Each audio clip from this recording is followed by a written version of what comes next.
Congratulations. You only get one UFC debut, right? And you made the most of it tonight. 102 significant strikes landed, finished the fight, and came in as the underdog.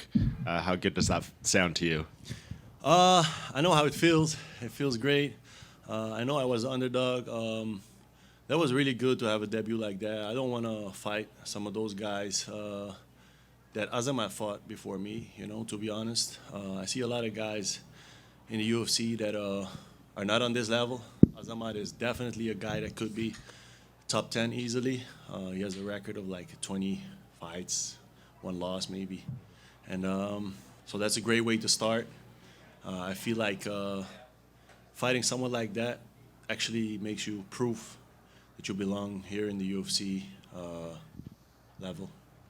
Well, he seemed to think coming into this fight that you didn't belong on this level, right? He's saying you're only here because Alex Pereira begged the UFC to sign you and all these things. Did you take any of that personally or use it as motivation? Yes, as motivation, yes. Personally, no. I think it was just a bunch of bollocks. Alex didn't do nothing in that way, I mean, yes, he helps me a lot, inspires me a lot. We train together, teaches me things. There's a lot of things Alex and Glover do to me, but not in this way of helping me to a contract, So why I got this fight is because some people canceled the fight against Azamat and didn't want to take the fight. It was hard for him to fight an opponent in a short notice. My manager, George Guimaraes, does a great job of helping me, proposing me as the one to step up. And I did right away. I would fight him in 2 weeks' notice. Then we got postponed, so this was really cool for the fight that we both had a full preparation for each other. Obviously, he thought I was an easy fight. I knew he wasn't, and I prepared very well, not just for him, but for the whole UFC roster. I knew this guy got good striking and good wrestling. So if I win, I'm gonna fight a few more guys that have good striking and wrestling. So I prepare for UFC level. I did, and I got the best of him. Yeah, and he got 2 knockouts to start out his UFC run, and you're in there. You used a lot of movement and used your length and your reach really well. Was that a big part of the strategy? Yeah, the strategy was to take him out of the fight, either early in the fight or later on. And my idea was to push him backwards to finish that fight.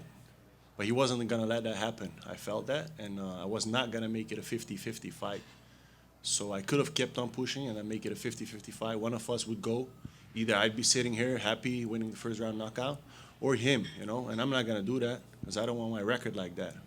Winning one, losing one, Being exciting, but losing fights. So I let him come a little bit, being intelligent and taking my chances at the right moment, until I felt that I could turn the fight. And when I could turn it, I finished him.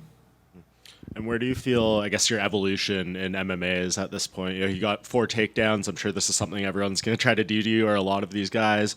We've seen what Alex has been able to do and that kind of transition. Do you feel like you're getting close to where you want to be? You mean he scored 4 takedowns? Yeah, I believe that's what they credit him for. Yeah. I don't feel like he scores takedowns if he don't control. Mm-hmm. He got me to the ground, and then he got 4 cuts in the back of his head. So I was happy with him scoring them because I cut him, and I made him tired by doing that. So I like that. I never fell in trouble. Even when I was on the ground, I controlled him.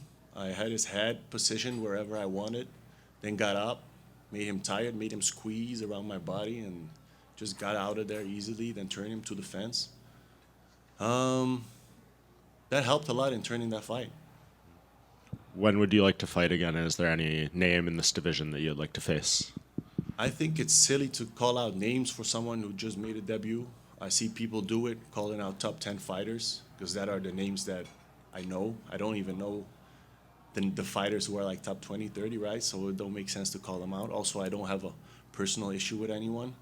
Calling out top 10 fighters don't make sense because 1, it's not going to happen. And 2, I got to prove myself a little bit more, beating guys that are not in the top 10, even though I think I can beat guys in the top 10.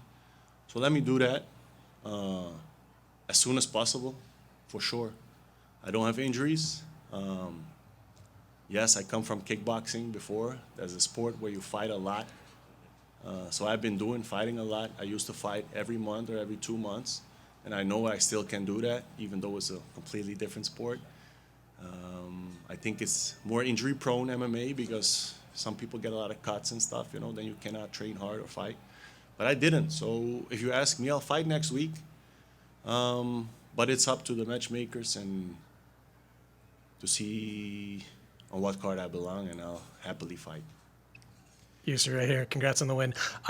Obviously, a lot of people know you first as an opponent of Alex Pereira and, of course, now as a training partner. What's the biggest thing you've learned from him over all this time? Mindset. I mean, yes, there are a lot of technical things we train and I learn from him. But the way he approaches fighting is amazing. It's hard to grasp in words.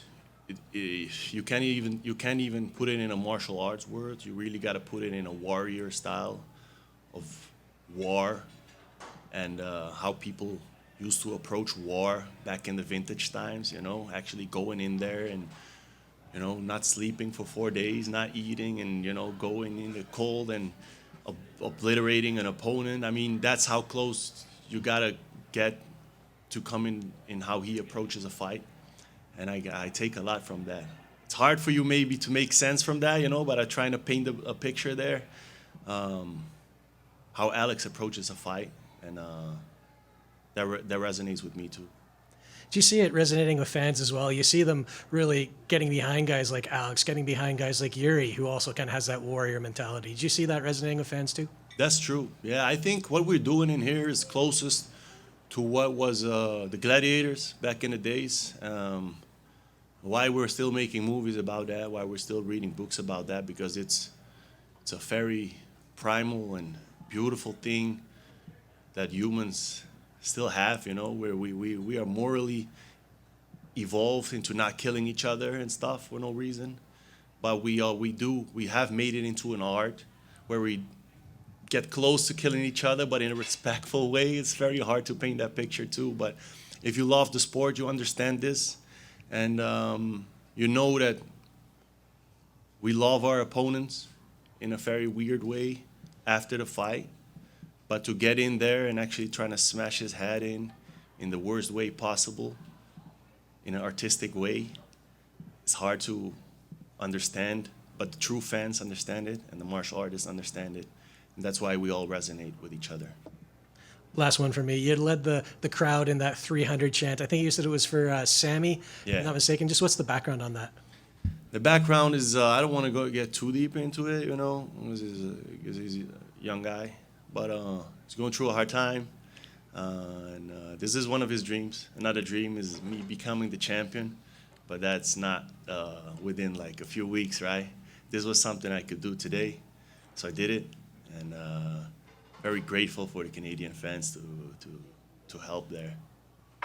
Very kind of you. Thanks. And sticking with the Canadian crowd, there was a couple fights before where the Canadian was fighting, and obviously they were booing the opponent. But with both of you, the crowd was really cheering. Like, how much were you feeding off the crowd? Because they were really into your fight, it seemed. Yeah. First of all, I heard them cheering, of course, for my opponent because he had some nice wins before this fight. So he already built a little name there. And then when we got into the fight, they liked that we were going at it. They liked the blood. I thought Canadians were the nicest people on earth, right? Yeah. But they were all there. Even it was like I didn't have my morning coffee, and they were already there screaming for blood. Yeah. I mean, it was the second fight. I didn't expect a lot of people to be there, but the Canadians love fighting, man. And yeah, them cheering on and, and them going at it, like, yeah, let's go. When I looked at it, it was like, oh, that's a really cool crowd, man. Do you feel like your opponent underestimated you at all in this fight? Like he was a heavy favorite. I know there was, a little bit of kind of hype on his end going in. What did you sort of make of, him going into the fight? Oh, man, he underestimated big time. I saw him talking smack like weeks and weeks ago. And first I thought he was just trying to build the fight. That would be good for him. I mean, that's good for the company. But then I thought, man, this guy is really walking besides his shoes. For a good reason, maybe, because he has a very good record. He had some good opponents. No, not good opponents, but some good finishes. Then at the stare down, he started talking, and I really thought he said to me, like, give me the best fight you can give me. Like I was there to get finished, but at least, do my best or something. I'm like, yo, motherfucker, you got nothing for me. What do you think you are? I said, what are you going to do? I know you think you can strike, you think you can wrestle, and you can, but I'm not a dummy, bro. And I saw in his eyes at that point that he knew he was in for a fight. I saw in his eyes he expected something completely different. So at least today, when he entered, he knew I was going to come for a fight. I saw that too. And of course he was. So that's why we could give you guys a fight. And you mentioned there, obviously, you're early in your career, not going to be calling out opponents, but you do have some history with Israel Adesanya as well. Is that a fight you hope that happens at some point just because you guys have fought before, and obviously Alex fought him as well? Is that a fight that, because I know Adesanya is getting older and I don't know how much longer he's going to fight, but do you hope that fight happens in the UFC at some point? For sure. First of all, because he's an exciting guy. He's a great striker. I'm sure it would be a beautiful fight. I think we can make a great fight for the fans. I don't have personal issues with him. Yeah. I know he's up there. Like, he's done a lot for the sport, for himself. So it wouldn't make sense to call him out right now. But along the line, if that fight's going to make sense, I'm sure they're going to be very, very cool to make that one. Last one for me. How are you celebrating tonight? I'm not sure. I'm gonna take it not too crazy. I'm very excited to be home to my family tomorrow, like flying home tomorrow. So I want to be there with energy, with the kids. I got a 3 and a 5-year-old. I don't want to be there all hangover and all sleepy.